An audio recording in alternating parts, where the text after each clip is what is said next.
Skin is the largest organ of the body. Sir से पांव तक स्किन ही skin है। और स्किन की जब बात करें तो जो skin of the face is the passport to the society. हम डिस्कस करते हैं अगर साइकोडर्मेटोलॉजी को, तो कैसे हमारी स्किन एंड माइंड का कनेक्शन है और कैसे वो इम्पैक्ट कर रही होती है। देखिए, बात सबसे बड़ी ये है कि जो साइकोडर्मेटोलॉजी है, अब तो ज़माना ही इसका। कभी कोई आपको नॉर्मल बंदा मिला, कोई बाइपोलर है, किसी को 2 मिनट में गुस्सा आ जाता है, कोई 2 मिनट में खुश हो जाता है। तो अगर आप देखें तो पूरी आबादी में इतने स्ट्रेस हो गए हैं लोगों में, कोई भी ऐसा शख्स नहीं है दुनिया में कि जो आजकल सेटिस्फाइड है। जो साइकोडर्मेटोलॉजी है, इसने मेन स्टेज ले लिया है हमारे तमाम स्किन प्रॉब्लम में। और मैं ये समझता हूँ कि जितनी स्किन प्रॉब्लम्स हैं 80-90% वो सारी स्ट्रेस और एंग्जाइटी से बढ़ती हैं। सो ऑलवेज रिमेंबर कि आपने अपनी स्किन का अगर ख्याल करना है, आपका राइट है, आपको अच्छा बनाएंगे। लेकिन खुदारा मेरा मैसेज है कि ये क्रीमें जो मार्केट में हैं बिल्कुल यूज़ ना करें। उसके बाद don't use unnecessary scrubs, face washes जो मार्केट में अवेलेबल हैं। जो भी करना है स्किन के बारे अपने क्वालिफाइड डर्मेटोलॉजिस्ट से बात करें।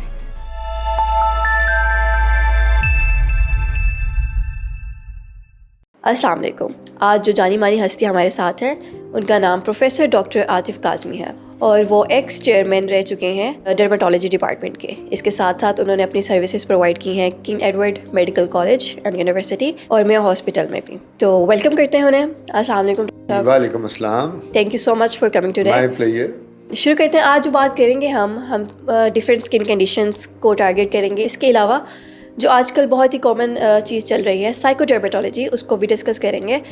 सो डॉक्टर साहब, स्टार्ट करते हैं। जो आजकल स्किन से रिलेटेड मिथ्स चल रही हैं, आप इस बारे में क्या कहना चाहेंगे? बिस्मिल्लाहिर्रहमानिर्रहीम।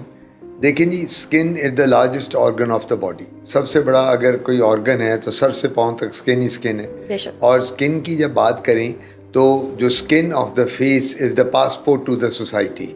हम ये कहते हैं जो चेहरे की जिल्द है ये सबसे इम्पॉर्टेंट है, क्योंकि इस जिल्द को देख के हर शख्स आपको गेज करता है कि आपका मूड कैसा है, आप अच्छे हैं बुरे हैं। ये जो हम अक्सर एक लफ्ज़ यूज़ करते हैं ना कि मैंने जी उसकी बॉडी लैंग्वेज देखी है, तो बॉडी लैंग्वेज देख के मुझे पता चला है। फेस से देखते हैं। Exactly. अगर आपका मूड अच्छा है तो आपका फेस बड़ा ब्लश कर रहा होगा। अगर आपका मूड अच्छा नहीं है तो आप बड़ी डल डल नज़र आएंगी। So it is the face which is the most important organ of the body. जहाँ तक डर्मेटोलॉजी में मिथ्स हैं, वो तो आपने सवाल पूछा, वो तो हर शोबे में है। वो कि जी वो कोई कहता है मैं अंडा खा लूँ तो गर्मी हो जाती है, जी। कोई कहता है कि मैं चिकन खा लूँ, कोई किसी को बीफ से है, किसी को गर्म चीज़ों से, किसी को ठंडी चीज़ों से है। तो ये मिथ्स कभी ख़त्म नहीं हो सकती, क्योंकि मेरे पास जो मरीज़ आएंगे वो आके कहते हैं डॉक्टर साहब हमने गर्म खाई थी कोई चीज़ तो मुझे उससे एलर्जी हो गई। कोई कहता है जी मुझे ड्राई फ्रूट से हो गई। कुछ लोगों की मिथ्स हैं कि जी मैंने तो यूज़ ही देसी टोटके करने हैं, उसके अलावा मैंने एलोपैथिक मेडिसिन नहीं लेनी, उससे एलर्जी हो जाती है। So allergy can be due to any cause. क्योंकि जब हमारे पास मरीज़ आता है एलर्जी के साथ तो हम जब उससे पूछते हैं तो वो खुद हम फिर उसको गाइड करते हैं कि बेटा तुम ये खाना छोड़ दो, ऐसे कपड़े मत पहनो, अपना ये सोप यूज़ करो, ये शैम्पू यूज़ करो। और अल्टीमेटली धूप में जाना है कि नहीं जाना, बहुत पसीना ना तुम्हें आए, पेट्स जो रखे हुए हैं उनको तो नहीं बीमारियां जिनसे तुम्हें हो रही हैं। तो ये जनरली हमने मरीज़ को देखकर उसकी हिस्ट्री लेके फिर हम बताते हैं कि उसने क्या करना है। Thank you so much. इसके अलावा हम डिस्कस करते हैं अगर साइकोडर्मेटोलॉजी को, क्योंकि बहुत ही ज़्यादा डिस्कस चीज़ है आज की जनरेशन के लिए।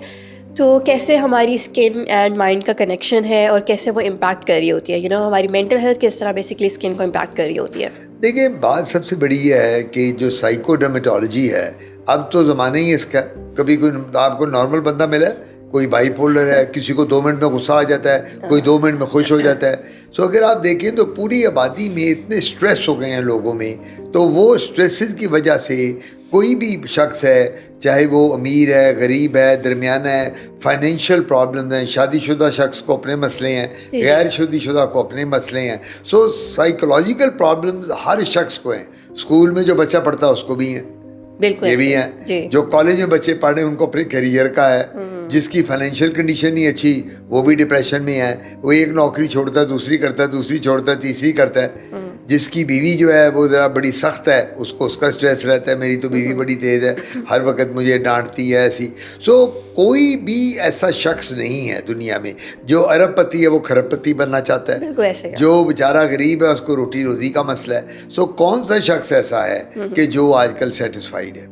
तो इस वजह से जो साइकोडर्मेटोलॉजी है इसने मेन स्टेज ले लिया है हमारे तमाम स्किन प्रॉब्लम में। और मैं ये समझता हूँ कि जितनी स्किन प्रॉब्लम्स हैं 80-90% वो सारी स्ट्रेस और एंग्जाइटी से बढ़ती हैं। Okay okay. कील महासे चेहरे पे आ जाते हैं अगर स्ट्रेस लेंगी। आपका पढ़ाई का, डाइट का प्रॉपर आप नहीं ले रही, उससे बढ़ जाएगा। अगर आपको बाल गिर रहे हैं, स्ट्रेस के साथ बाल गिरते हैं, बालचर हो जाता है, स्ट्रेस की वजह से होता है। अगर आपको एक्जिमा है, खारिश बहुत है, तो जितना स्ट्रेस बढ़ता जाएगा खारिश होती जाएगी। फिर एक बीमारी है अर्टिकेरिया जिसको हम धतूरे या धरपड़ कहते हैं, अगर वो है वो भी स्ट्रेस की वजह से है। तो कोई ऐसी बीमारी नहीं है। अच्छा, लोगों में हल्के बड़े पड़ जाते हैं, लोग मेरे पास आते हैं, डॉक्टर आते हैं मुझे तो हल्के हैं, और स्पेशली किन लोगों में, स्टूडेंट्स में। अब आप अगर एक स्टूडेंट हैं, आप पढ़ रही हैं रात को 2-2 बजे तक और सुबह फिर आपने अपने कॉलेज जाना है, नींद पूरी नहीं हो रही, हल्के पड़ जाएंगे, वो भी स्ट्रेस की वजह से हैं। अगर आपका चेहरा उतरा हुआ है वो भी स्ट्रेस की वजह से है। सो स्किन प्रॉब्लम जो हैं 90% वो अब स्ट्रेस से रिलेटेड है। बीमारी चाहे कोई और भी हो, अंदरूनी स्किन की बात कर रहा हूँ, लेकिन जितना स्ट्रेस लेंगे बीमारी बढ़ेगी, जितनी टेंशन लेंगे वो बीमारी और एग्रेवेट होगी। So stress is the main cause of anxiety, of main cause of skin diseases in person. जो लोग ज़्यादातर, कुछ लोगों को अल्लाह ताला ने तबीयतन हसास बनाया होता है। हाँ जी। लेट से मैं आपको पूछूं, मैं कहूँ मानूर मुझे बताएं कि आपकी वालदा ज़्यादा सेंसिटिव हैं, वालिद, आप कह सकती हैं सर मेरी तो वालदा ज़रा हैं, तो मैं कहूँगा तभी आप अपनी वालदा पे चली गई हैं। किसी के वालिद हैं, किसी के बहन। सो ये जेनेटिक भी है स्ट्रेस जो आता है ना। अच्छा, अननेसेसरी छोटी छोटी बातों से स्ट्रेस हो जाता है। आज घर में माली नहीं आया, स्ट्रेस हो गया। खाना पकाने वाली औरत आज नहीं आई, कपड़े धोने वाला बंदा नहीं आया, स्ट्रेस हो गया, ये भी स्ट्रेस है। छोटे छोटे पढ़ाई का स्ट्रेस है, फेल हो गए, माँ बाप से डांट पड़ेगी, ग्रेड अच्छे ना आए, प्रोफेशनल करियर में ना गए। सो स्किन डिजीजेज जो हैं वो स्ट्रेस के साथ बहुत बढ़ती हैं। Thank you so much. Based on the discussion we have had, मुझे इससे ये चीज़ अंडरस्टैंड हुई है कि बेसिकली टू वे रिलेशनशिप है स्किन एंड आपका माइंड का, कि अगर आपको मेंटल इश्यूज़ हैं तो स्किन इश्यूज़ होंगे, एंड अगर स्किन इश्यूज़ हैं तो इससे भी मतलब आपकी मेंटल हेल्थ इफेक्ट होगी, राइट। सो जैसे आपने जिक्र किया डाइट का, कि डाइट और लाइफस्टाइल चेंजेस वगैरह इम्पैक्ट करते हैं आपकी स्किन को, तो आप क्या गाइड करेंगे लिसनर्स को हमारे कि क्या लाइफस्टाइल या डाइट में चेंजेस होने चाहिए? देखिए जी, मैं ये कहता होता हूँ कि डाइट जो है वो सबसे इम्पोर्टेंट फैक्टर है आपकी स्किन की ग्लो का। अब मुझे आप अगर कहें डॉक्टर साहब मैं बहुत हैवी हूँ, मैं क्रैश डाइटिंग कर रही हूँ, मैं आपको कभी नहीं करने दूंगा क्रैश डाइटिंग। क्रैश डाइटिंग का इफेक्ट आपके मुंह पे आएगा, चेहरे पे आएगा, हल्के पड़ेंगे, बाल गिरेंगे, आपको बिल्कुल स्किन आपकी बुझी बुझी हो जाएगी। मैं आपको ये कहूँगा कि आप एक्सरसाइज, वॉक, जिम, स्विमिंग ये करें और डाइट को कंट्रोल करें। ये जो डाइट कौन सी कंट्रोल करनी है, फास्ट फूड, पिज़्ज़ा, बर्गर, बोतलें, चॉकलेट, शवारमा, सलांटी, कुरकुरे, लेज, चिल्ली मिल्ली, ऐसी चीज़ें जितनी लेंगी उसके साथ प्रॉब्लम ज़्यादा आएंगी। खाना क्या आप डाइट में आपने अपने आप को ग्लो, फ्रूट, जूस, फल, दूध, दही, दालें, मिल्क शेक, सब्जियाँ, जो ऑर्गेनिक फूड्स हैं उनसे अच्छी फूड है ही कोई नहीं पूरी दुनिया में, तो वो आप लें। और मैं हमेशा का करता हूँ बैलेंस डाइट लें। ये नहीं कि जिस तरह गुजरांवाले के पहलवान हैं वो खाते ही गोश्त हैं, वो कहते हैं जी डॉक्टर साहब हम तो जब तक गोश्त ना गए हमें हजम नहीं होता खाना। आप गोश्त भी खाएं, आप फ्रूट्स, जूस और फल भी लें, दही भी लें, दूध भी पिएं, और आप उसके साथ सब्जियां भी लें, उसके साथ सैलड्स भी लें, क्योंकि इन चीज़ों में विटामिन्स और मिनरल्स हैं जो चेहरे पे ग्लो लेके आते हैं। तो ये बहुत ज़रूरी है कि आपकी डाइट में फ्रूट्स और जूसेस का होना, हर डाइट में, चाहे आप सुबह उठ के जूस पी लें ग्लास, शाम को पी लें, दही ज़रूर खाएं, इनसे बहुत फ़र्क पड़ता है। Very interesting. आजकल हमारी जो जनरेशन है वो बेसिकली है ही फास्ट फूड पे, एंड आई गेस इस वजह से ही थोड़े ज़्यादा स्किन के इश्यूज आ भी रहे हैं। मेरा नेक्स्ट क्वेश्चन ये है कि आपका कॉस्मेटिक प्रोसीजर्स के बारे में क्या ख्याल है, यानी फिलर्स, बोटॉक्स वगैरह और ये जो लेज़र है ये कितने सेफ़ हैं, करवाने चाहिए या नहीं, आपका क्या इंटेक है इस पर? मैं पाइनियर हूँ लेज़र का पाकिस्तान में। 30 साल पहले सबसे पहले मैंने लेज़र लेके आया। जी जी। और तब मैं जब लेज़र लेके आया 1998 की बात है, 97 की, तो किसी के पास लेज़र पता ही नहीं था। लेज़र हेयर रिमूवल की बात कर रहा हूँ, जो आप खवातीन के चेहरे पे गैर ज़रूरी बाल होते हैं। तो मैंने वो शुरू किया। जो आपका क्वेश्चन है कि जितने ये लेज़र, बोटॉक्स, फिलर्स और ये exosome, PRP, rejuvenation, hydra facial procedure जो है, एक बात याद रखें, एक दफ़ा अगर चेहरा को छड़वा लिया कोई भी प्रोसीजर तो वन टाइम नहीं होता। हमने आपको हर 6-9 महीने बाद बुलाना है और वही 50,000, 40,000, 60,000 वो आपने देने हैं। सो लेज़र का यूज़ जो है वो डॉक्टर को एंड में करना चाहिए। पहले आप मेरे पास अगर आके मुझे कहें डॉक्टर आते मेरे मुंह पे छाइयाँ हैं, मेरे मुंह पे तेल हैं, तो मुझे क्या चाहिए? पहले मैं आपकी स्किन देखूं, आपको दवाइयाँ प्रिस्क्राइब करूं, लगाने वाली भी, खाने वाली भी, और अगर मैं देखूं कि उसके साथ फ़र्क नहीं पड़ रहा, फिर मैं आपके लेज़र की तरफ जाऊँ। अब हमारे लोगों ने आजकल क्वैकरी बहुत हो गई है जी। इतने अताई डॉक्टर्स हैं, अब ब्यूटी सैलून्स हैं। ब्यूटी सैलून का काम तो नहीं है ना लेज़र करना, ब्यूटी सैलून का काम तो नहीं है PRP करना, ब्यूटी सैलून का काम है दुल्हन बनाना, मैनिक्योर पेडिक्योर करना, स्ट्रीकिंग करना, औरतों को ब्लश ऑन लगाना, औरतों की कॉस्मेटिक्स। अब मेरे पास अगर आप आए और मुझे कहीं डॉक्टर आते मुझे दुल्हन बना दें, मैं दुल्हन तो नहीं आपको बना सकता ब्राइड, मैं कहूँगा भाई मैं डर्मेटोलॉजिस्ट हूँ, ये आपने ब्यूटी पार्लर में जाना है। सिमिलरली हमारी जितनी ब्यूटी सैलून्स हैं और जो ये गली मोहल्ले में लोगों ने बड़े बड़े बैनर लगा दिए हैं, जिनके पास क्वालिफिकेशन कोई नहीं है, जब वो आपका लेज़र करेंगे, जब वो आपका PRP बोटॉक्स करेंगे, फिलर करेंगे, सारा चेहरा आपका जला देंगे। तो इस वजह से मेरा टेक होम मैसेज ये है कि आप जो मैं करता हूँ और वो मैं अपने नाज़रीन को भी बताऊँगा, मैं कभी भी लेज़र से बात शुरू नहीं करता। मैं हमेशा देखता हूँ कि जो लेज़र है इसका कोई फ़ायदा है कि नहीं है, और हमें मरीज़ से झूठ नहीं बोलना चाहिए। आप अगर आके कहें डॉक्टर साहब ये पैसे पड़े हैं, मुझे पैसों का कोई मसला नहीं, मुझे आप लेज़र कर दें, मेरे बालों का, मेरे चेहरे की माइक्रोडर्माब्रेशन कर दें, जो अपना फेशियल कर दें, हाइड्रा फेशियल, अगर ज़रूरत है तो मुझे करना चाहिए। बिल्कुल अननेसेसरी मैंने अगर आपका चेहरा छेड़ दिया तो आपकी स्किन सारी बर्न हो जाएगी, ख़राब हो जाएगी। तो मेरा मशवरा ये होगा कि कोई भी हमारी बहन खातून जो लेज़र कराना चाहती हैं या प्रोसीजर, पहले वो अपने डॉक्टर को, क्वालिफाइड डॉक्टर डर्मेटोलॉजिस्ट के पास जाएं, क्वैक्स के पास ना जाएं, अताई डॉक्टर, और उससे मशवरा करें कि डॉक्टर साहब मेरी स्किन के मुताबिक मैं ये कराना चाहती हूँ, आप मशवरा देंगे कि नहीं। फिर हम उनको बताएंगे कि बेहतर लेज़र की ज़रूरत है या दवाइयों से हो। बिल्कुल, मुझे लगता है हमारी आवाम बहुत ही ज़्यादा इस चीज़ के बारे में ना, उनको नॉलेज ही नहीं है, मिसकॉन्सेप्शंस बने हुए हैं, और जो उन्हें ऑब्वियसली डॉक्टर गाइड करता है या फिर कोई भी सैलून भी उन्हें कोई गाइड करता है कि आप इस तरह करा लें, वो बस उस तरफ चले जाते हैं। और क्योंकि मीडिया एक्सपोजर बहुत ज़्यादा है तो इस वजह से भी मतलब परफेक्शन चाहिए, हर किसी को परफेक्शन चाहिए। जैसे आपने बात की PRP की, तो मेरा क्वेश्चन ये है कि जैसे अब आगे वेडिंग का सीज़न आ रहा है, तो ब्राइड्स को ज़्यादातर ये होता है कि हम हाइड्रा फेशियल करवा लें, PRP करवा लें, तो आप क्या मशवरा देंगे उन्हें? नहीं, बिल्कुल कराएं अगर ज़रूरत है तो। देखें ना, ब्राइड का मतलब ये तो नहीं है कि दुल्हन बनना है तो हम उसके वो प्रोसीजर करें जिसकी ज़रूरत ही नहीं। मेरा मशवरा ये होगा, जब वो हाइड्रा फेशियल के लिए आए, हाइड्रा फेशियल की कोई साइड इफ़ेक्ट नहीं है, एक माह के बाद करना होता है, चेहरे पे ग्लो आ जाती है, वो हम डर्मेटोलॉजिस्ट करते हैं, हाइड्रा फेशियल में मशीन होती है। PRP जो है ना, वो तो 5-6 सेशन होते हैं महीने के बाद। वो जो होते हैं सेशन, उसके लिए हमें ख्याल करना है। ये नहीं होता कि आप PRP मेरे से कराने आए तो मैं कहूँ ये एक सेशन हो गया, जाएं बस ठीक है। हर महीने बाद मैंने आपको बुलाना है। CO2 और PRP, जो चेहरे पे चिकन पॉक्स के दाग पड़ जाते हैं, जो चेहरे पे एक्नी, कील, महासों के दाग पड़ जाते हैं, उसके लिए हम PRP करते हैं। फिर बाल जो गिरते हैं, यंग बच्चा है 20-22 साल का, 25 साल का, डॉक्टर साहब मैं तो गंजा हो रहा हूँ, एक लड़की आ जाती है, डॉक्टर साहब मैं उस पर PRP बहुत अच्छा है।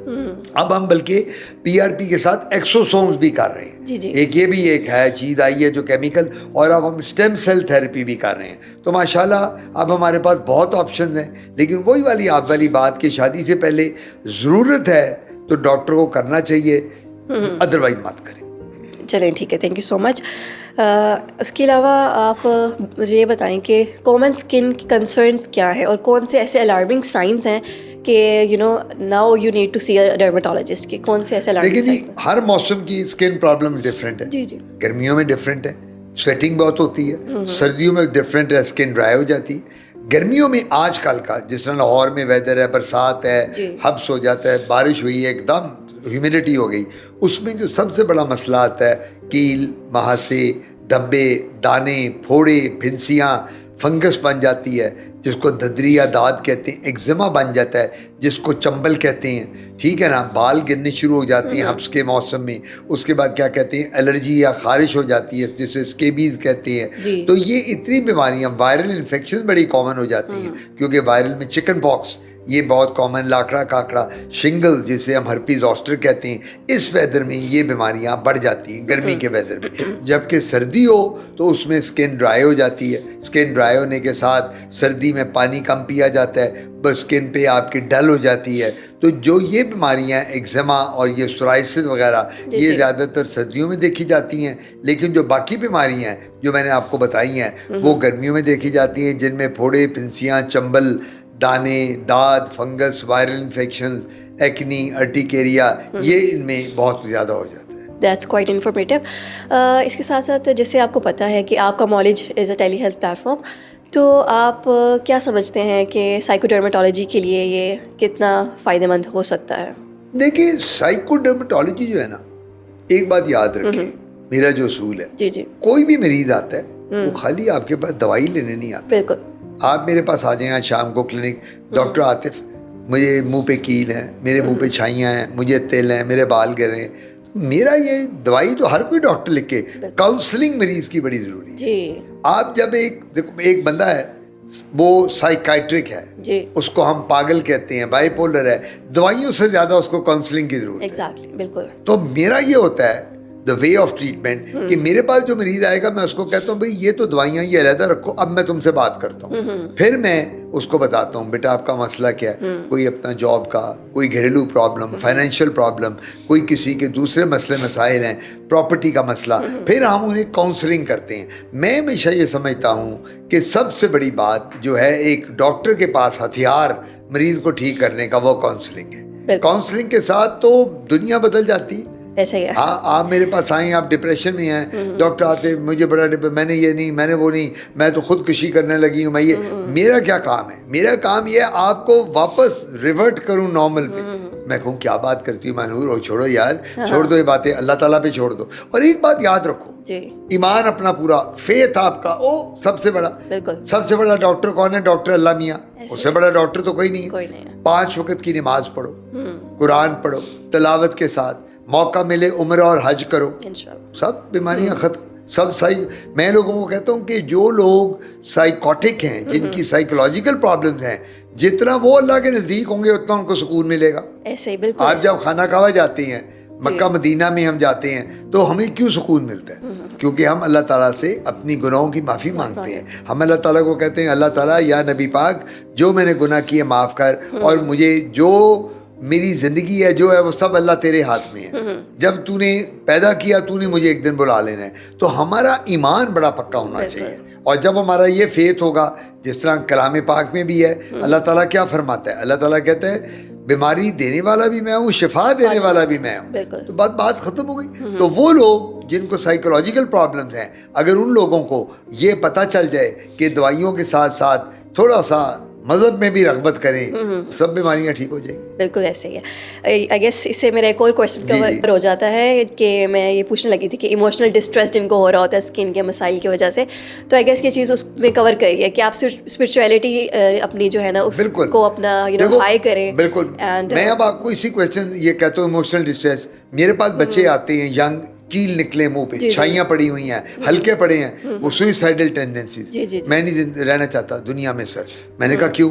मैं तो किसी को मुंह नहीं दिखा सकता, मैं फ्रेंड्स के पास नहीं जा सकता, मैं फैमिली में नहीं जाता, लोग मेरा मजाक उड़ाते हैं स्किन का।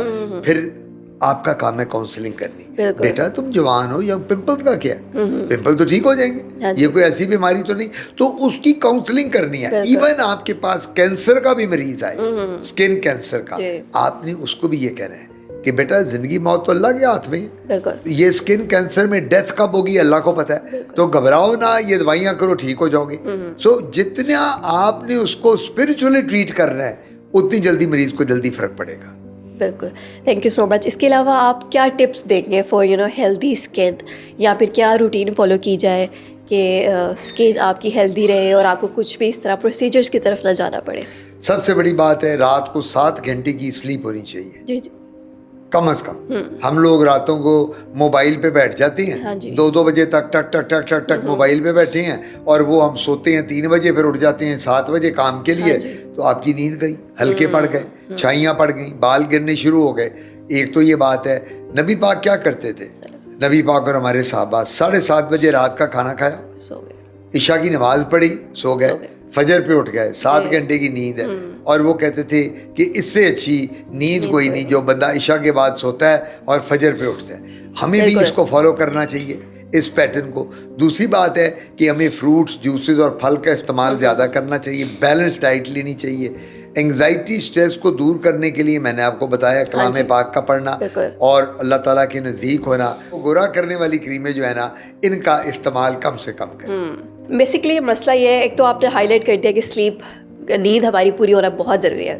इसके साथ साथ हमारी सोसाइटी ने बहुत ज़्यादा प्रेशर क्रिएट किया हुआ है कि गोरी रंगत ही होनी चाहिए। जैसे आपने बात छेड़ी दी, तो लोग बहुत ज़्यादा वाइटनिंग, इंजेक्शंस, ड्रिप्स, इसकी तरफ जाते हैं। तो आप उनको क्या मशवरा देंगे? गोरा अंदर से होना चाहिए। बात तो ठीक है, लेकिन आप कैसे उन्हें मोटिवेट करेंगे कि अवॉइड दीज? ये तो बात मानती हो ना तुम? बिल्कुल। गोरा यहाँ से होना है, बिल्कुल। गोरा यहाँ से नहीं होना। हाँ, अगर तुम यहाँ से काले हो तो सारी उम्र काली रहोगे। Exactly. बात खत्म हो गई।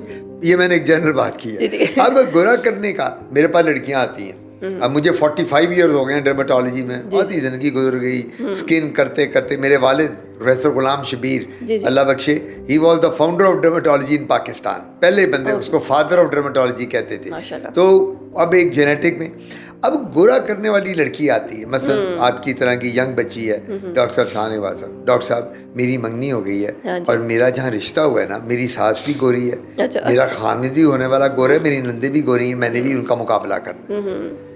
अब हम क्या करते हैं?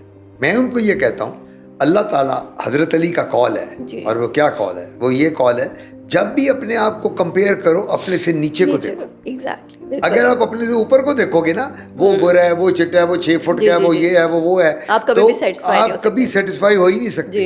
अल्लाह का ये शुक्र अदा करो कि अल्लाह ने आपको नॉर्मल बनाया, अल्लाह ने आपका बाजू 2 बनाए, आंखें 2 बनाई दी, कान, नाक, चेहरा, आपको वो नहीं बना दिया कि क्रिपल्ड है, आप किसी से भीख मांग रहे हैं। ये तो अल्लाह का शुक्र अदा करो। 2 वक्त की रोटी अल्लाह ताला देता है, आप एक अच्छे घराने में पैदा हुए हैं। सो मैं ये कहता होता हूँ कि गोरा रंग के लिए आप क्यों कंपटीशन करते हैं अपने होने वाले खामिद से, सास से, ससुर से?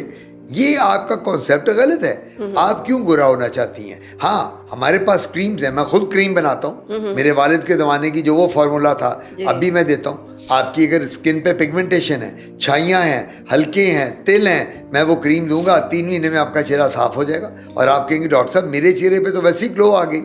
जहाँ तक ये टीके लगाने वाला ग्लो, ग्लूटाथायोन है, ये मैं बड़ी इंपॉर्टेंट बात करने लगा हूँ। ये तो अप्रूव्ड ही नहीं है FDA से, फेडरल ड्रग अथॉरिटीज़ ने, अमेरिका ने अप्रूव ही नहीं किया। इससे किडनी फेलियर का डर है। सो ये हम बिल्कुल नहीं करते। दूसरी बात, ये जो हमारी बच्चियाँ क्रीमें टेलीविजन पे, मीडिया पे देख के लगाती हैं कि काले रंग नू गोरा करे, गोरे नू चन वर्गा, वो चन नहीं बनता, ग्रेन लग जाता है। और वो ग्रेन लगता है, क्या रीज़न है? इन क्रीम्स में स्टीरॉइड्स और मरकरी है। जब आप स्टीरॉइड लगाएंगे चेहरे पे, सारे चेहरे पे बाल आ जाएंगे, पिगमेंटेशन आ जाएगी, और मरीज आके कहा डॉक्टर साहब मैं तो गोरा होने चली जी, या गोरा होने चला था, मेरे तो चेहरे पे बाल आ गए। सो हमें इन चीज़ों का ख्याल करना है कि आप कोई ऐसा इकदाम नहीं करना जो सोशल मीडिया से आप देखें। कोशिश ये करें, अब मेरे पास मरीज आते हैं, डॉक्टर साहब ये सोशल मीडिया पे मैंने गूगल पे सर्च किया है, ये तो इसका कॉज ये है, इसका रीज़न ये है, मैं तो दवाई आप वाली नहीं लूँगी। इनको मैं कहता हूँ गूगलोपैथिक पेशेंट।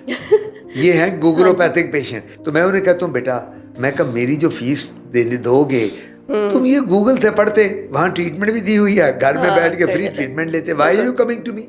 सो ऑलवेज रिमेंबर कि आपने अपनी स्किन का अगर ख्याल करना है, आपका राइट है, आपको अच्छा बनाएंगे, गोरा करेंगे। गोरे का मतलब है आपकी स्किन में ग्लो आ जाएगी, चमक आ जाएगी। लेकिन खुदारा मेरा मैसेज है कि ये क्रीमें जो मार्केट में हैं बिल्कुल यूज़ ना करें।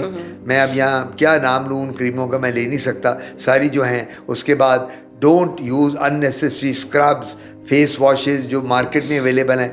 जो भी करना है स्किन के बारे अपने क्वालिफाइड डर्मेटोलॉजिस्ट से बात करें, ये बात एक याद रखें। और अच्छा, मुझे कई लोगों ने कहा बड़ा मज़ा आया, डॉक्टर आतिफ किस तरह पता चलता है क्वालिफाइड कौन है? मैं कहा मैं बताता हूँ, क्या मसला है आजकल। ये जो इतना बड़ा मोबाइल लेके फिर रहे हो, गूगल पे जाओ, नेट पे जाओ, सर्च करो। आप कहती हो जी कि मैं लाहौर में इस इलाके में रहती हूँ, अब आप कहती हो डॉक्टर आतिफ मुझे उस इलाके का कोई डर्मेटोलॉजिस्ट बताओ, मैं कहूँगा गूगल पे जाओ, बेस्ट डर्मेटोलॉजिस्ट रिव्यूज़ ले लो, आपको पता चल जाएगा, वहाँ चली जाओ। जितने मेडिकल कॉलेज हैं, जो इदारे हैं जहाँ डर्मेटोलॉजी डिपार्टमेंट हैं, उनमें प्रोफेसर हैं, एसोसिएट असिस्टेंट हैं, वहाँ कराओ, लेज़र कराओ, बोटॉक्स कराओ, फिलर्स, जो भी कराना है प्रोसीजर क्वालिफाइड डॉक्टर से कराओ। भाई ये एक मेरा टेक होम मैसेज है। अगर आप ये नहीं करेंगे तो आप कभी सक्सेसफुल नहीं, आपकी स्किन बर्न हो जाएगी, आपकी स्किन पे छाले पड़ जाएंगे, स्कार पड़ जाएंगे, और आप सारी उम्र बंदा फिर रोता रहता है, मेरे साथ तो ये हो गया। तो ये मेरा आपको मैसेज है, और मेरे सुनने वालों को भी, देखने वालों को भी, कि आप अपने प्रॉपर डर्मेटोलॉजिस्ट के पास जिस इलाके में रहते हैं जाएं, वो आपको देखेगा, दवाई भी देगा। कुछ बीमारियां हैं वो ज़रा क्रॉनिक होती हैं, एक्जिमा ज़रा लंबी बीमारी जिसे चंबल कहते हैं, सोराइसिस एक बीमारी है जिसमें वो निकल आते हैं छिलके वाइट से मछली की तरह के।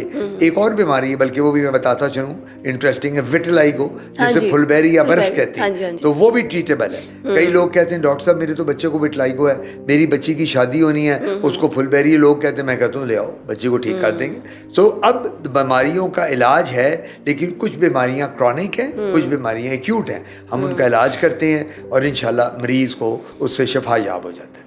थैंक यू सो मच, बहुत ही खूबसूरत मैसेज आपने दिया है।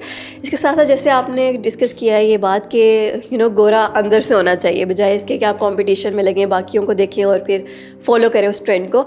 तो आई गेस आपको क्या लगता है कि मुझे लगता है कि जो पेरेंट्स हैं ना, वो ज़्यादा मॉक कर रहे होते हैं बच्चों को, घर से ये चीज़ स्टार्ट हो रही होती है। तो आप पेरेंट्स को क्या मैसेज देंगे कि मतलब वो कैसे अवॉइड कर सकते हैं, या किस तरह वो अपने बच्चों को काउंसलिंग, अपने बच्चों की काउंसलिंग कर सकते हैं कि वो इस चीज़ की तरफ जाए ना? देखिए, सबसे बड़ी बात है जो पेरेंट्स होते हैं ना, अब आजकल उनका रोल बड़ा कम हो गया।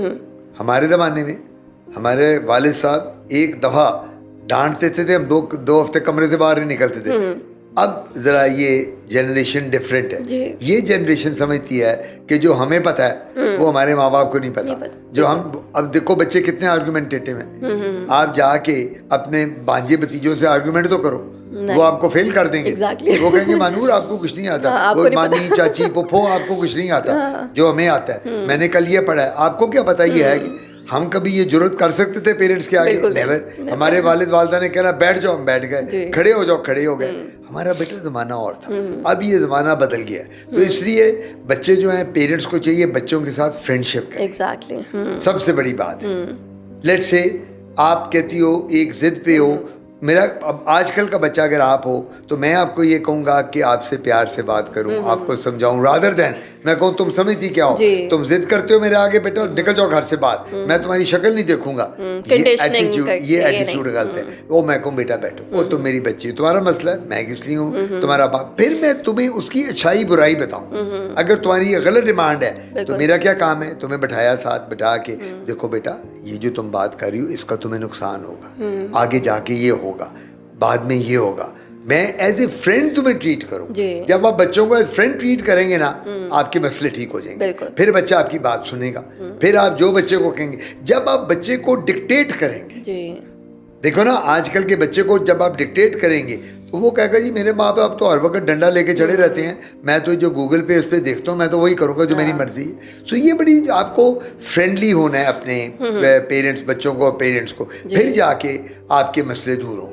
बिल्कुल, बहुत ही इन्फॉर्मेटिव बात है। आई गेस पेरेंट्स को ये फॉलो करना चाहिए लाजमन। इसके साथ साथ जैसे सोशल मीडिया का एक्सपोजर बहुत ज़्यादा है, और आपने भी ये बात की कि लोग देखते हैं सोशल मीडिया पे, गूगल कर लेते हैं, यूट्यूब पे या कोई भी इंस्टा पे वीडियो देखी, किसी सेलिब्रिटी की देख ली, कुछ भी, कोई भी उन्होंने प्रोसीजर कराया है या कोई भी टिप्स है, घरेलू टोटके हैं, वो लोग आजमाते हैं, तो उनको आप क्या मशवरा देना चाहेंगे? देखिए, मेरा मशवरा यही है कि ये जो गूगल है और जो ये नेट है और जो चीज़ें हैं, ये हैं एकेडमिक्स के लिए, पढ़ने के लिए।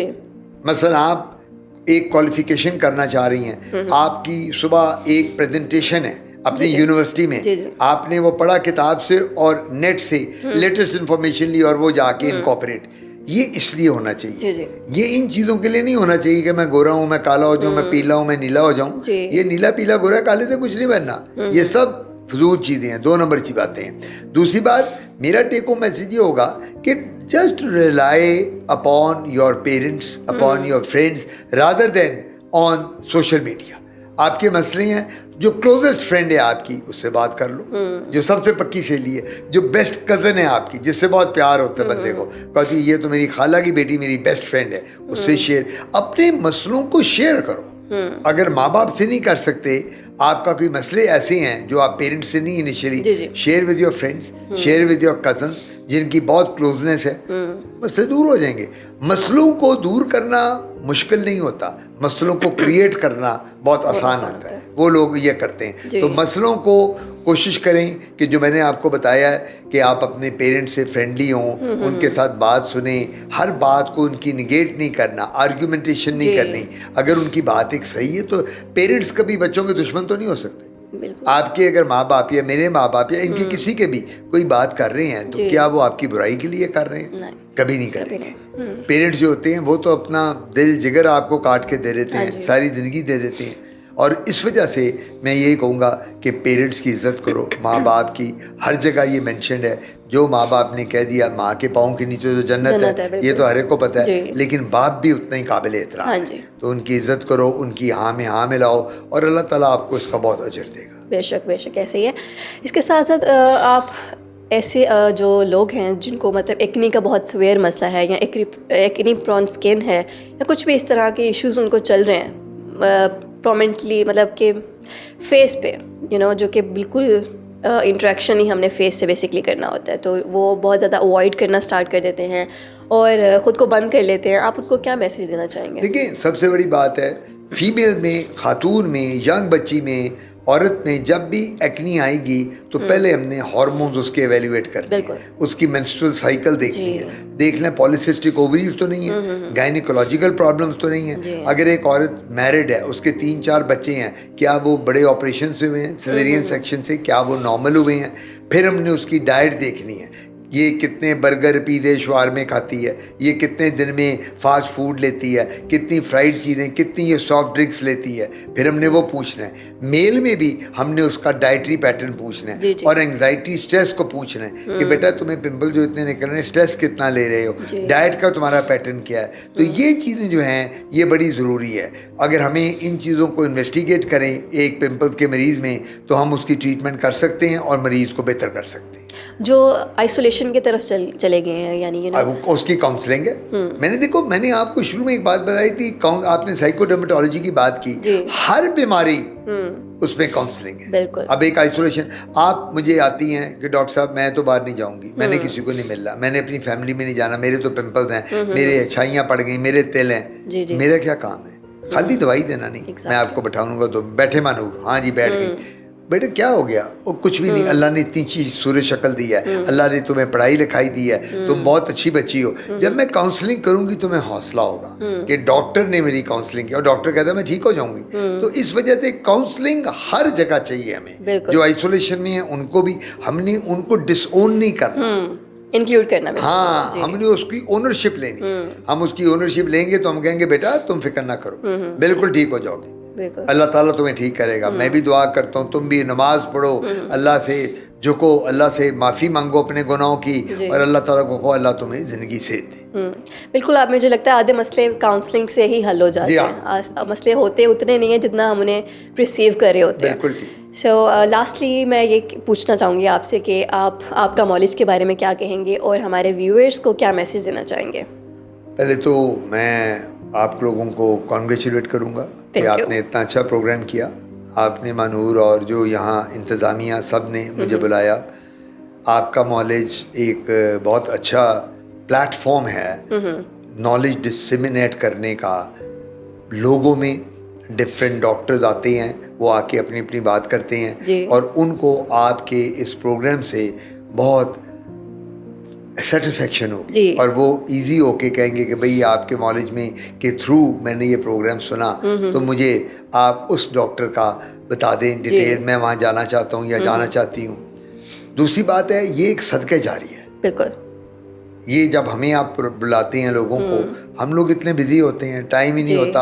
हम सुबह शाम को क्लिनिक में बैठते हैं, रात को 12 बजे उठते हैं, तो हमारे पास वो लोग, वो मरीज जो अफोर्ड नहीं कर सकते, जो प्राइवेट क्लिनिक्स में आपके प्रोग्राम के थ्रू हमारी बातें सुनते हैं और अपना इलाज कर लेते हैं, ऐसे ये भी हो गया। ये एक बड़ा इसका फ़ायदा है। और मैं यही कहूँगा कि ये ऐसा प्रोग्राम आपके मॉलेज में और आपकी जो इंतज़ामिया कर रही है, मैं दुआ करूँगा कि अल्लाह ताला आपको और हौसला हिम्मत दे, इसको बेहतर से बेहतर करें, बेस्ट डॉक्टर्स को लेके आएँ अपने, कोई अताई डॉक्टर्स को मत बुलाएं, गलत मैसेजेस मत यहाँ से डिलीवर हो, हर बंदा अपनी फील्ड का क्वालिफाइड बंदा हो।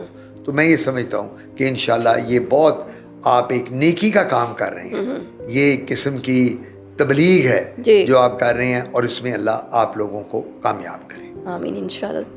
बहुत शुक्रिया, आपने वक्त निकाला, आप आए और आपने इतनी ज़्यादा नॉलेजेबल और इन्फॉर्मेटिव बातें अब हमारे व्यूअर्स को बताई। आई गेस कोई किसी एक को भी सुन के अगर फ़ायदा हो गया तो इट विल बी हमारे लिए सक्सेस यही होगी कि किसी ने उससे सीखा, काउंसलिंग की तरफ गए या फिर अपनी आइसोलेशन को ख़त्म किया, तो ये एक जीत होगी। So thank you so much कि आप आए और आपने अपने इनसाइट्स हमारे साथ शेयर की। Thank you so much.